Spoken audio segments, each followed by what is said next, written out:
Hi friends, എവർക്കും Kunjus കിച്ചണിലേക്ക് സ്വാഗതം. എല്ലാവർക്കും സുഖമെന്ന് കരുതുന്നു. ഇന്നത്തെ നമ്മുടെ റെസിപ്പി കല്ലുമ്മക്കായ ഫ്രൈ ആണ്. അപ്പം നമുക്ക് വീഡിയോയിലേക്ക് പോകാം. വീഡിയോയിലേക്ക് പോകുന്നതിന് മുമ്പായിട്ട് എൻ്റെ ചാനൽ ഇതുവരെ സബ്സ്ക്രൈബ് ചെയ്യാത്ത കൂട്ടുകാരുണ്ടെങ്കിൽ പ്ലീസ് എല്ലാവരും ഒന്ന് സബ്സ്ക്രൈബ് ചെയ്ത് എന്നെ ഒന്ന് സപ്പോർട്ട് ചെയ്യണം. അപ്പം നമുക്ക് ഡീറ്റെയിൽ ആയിട്ട് വീഡിയോയിലേക്ക് പോകാം. അപ്പം നമ്മളുടെ ഇന്നത്തെ റെസിപ്പി കല്ലുമ്മക്കായയാണ്. അപ്പോൾ നമ്മൾ കല്ലുമ്മക്കായ നമുക്ക് ഇങ്ങനെയാണ് കിട്ടിയിരിക്കുന്നത്. എല്ലാം ക്ലീൻ ചെയ്തൊക്കെയാണ് കിട്ടിയിരിക്കുന്നത്. അല്ലാന്നുണ്ടെങ്കിൽ നിങ്ങൾക്ക് ഇത് തോടോടുകൂടി ഒരു ചട്ടിയിൽ വെള്ളം ഒഴിച്ചിട്ട് ഒന്ന് തിളപ്പിച്ച് കഴിയുമ്പോൾ നമുക്ക് ആ തോടിങ്ങനെ വിരിഞ്ഞ് വരും. അപ്പോൾ ഇതിനകത്തുനിന്ന് നമുക്ക് ഈ കല്ലുമ്മക്കായ ഇങ്ങനെ വേർതിരിച്ച് എടുക്കാവുന്നതാണ്. അപ്പോൾ നമുക്കിനി ഇതിലേക്ക് ചേർക്കാനായിട്ടുള്ളത് ഒരു ചെറിയ കഷ്ണം ഇഞ്ചി അരിഞ്ഞതാണ്, ഒരു 5-6 അല്ലി വെളുത്തുള്ളിയുണ്ട്. ഒത്തിരി ചെറുതാക്കിയിട്ടില്ല, ഇച്ചിരി വലുപ്പത്തിൽ തന്നെയാണ് കിടക്കുന്നത്. അതുപോലൊരു 3 പച്ചമുളക് എടുത്തിട്ടുണ്ട്, ഒരു സവോള എടുത്തിട്ടുണ്ട്. ഇനി നമുക്കിതിലേക്ക് പൊടികൾ കൂടി ചേർത്ത് കൊടുക്കാം. ഇനി നമ്മളൊരു 2 തണ്ട് കറിവേപ്പില കൂടി ഇതിലേക്ക് ചേർത്ത് കൊടുത്തു. ഇനി നമുക്കിതിലേക്ക് പൊടികൾ ചേർത്ത് കൊടുക്കാം. ഒരു 1/4 ടീസ്പൂണ് മഞ്ഞൾപ്പൊടി,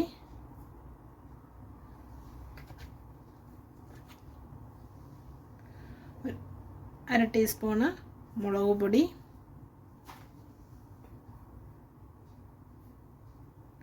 ഒരു 1/4 ടീസ്പൂണിന് മേളിൽ കുരുമുളക് പൊടി,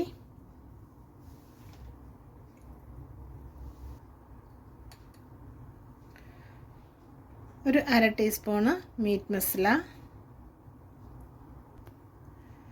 ഒരു 1/4 ടീസ്പൂണിന് മേളിൽ മല്ലിപ്പൊടി കൂടി ചേർത്ത് ഇനി നമുക്കിതിലേക്ക് ആവശ്യമായ ഉപ്പ് ചേർത്ത് കൊടുക്കാം.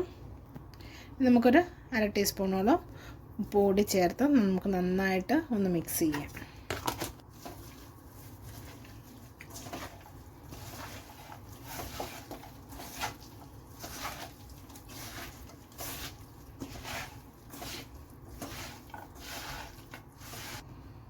അപ്പം നമുക്ക് ഇതിലേക്ക് ഒരു അര കപ്പ് വെള്ളം കൂടി ഒഴിച്ചു കൊടുക്കാം.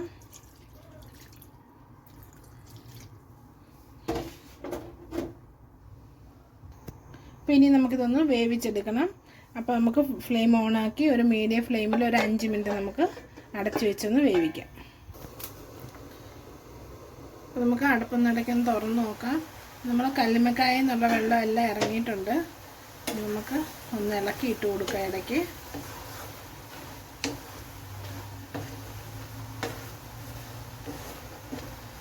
നമുക്ക് ഈ വെള്ളം പറ്റുന്നിടം വരെ വെയിറ്റ് ചെയ്യാം. അപ്പം നമ്മുടെ കല്ലുമ്മക്കായയിലെ വെള്ളമെല്ലാം നന്നായിട്ട് പറ്റിയിട്ടുണ്ട്. അപ്പോൾ ഇനി നമുക്ക് കുറേശ്ശെ എണ്ണ ഒഴിച്ച് കൊടുക്കാം. ഇനി ഇതിലേക്ക് എണ്ണ ഒഴിച്ച് കൊടുത്ത് നമുക്ക് ഫ്രൈ ചെയ്തെടുക്കണം. ഞാൻ വെളിച്ചെണ്ണയാണ് ഒഴിച്ച് കൊടുക്കുന്നത്.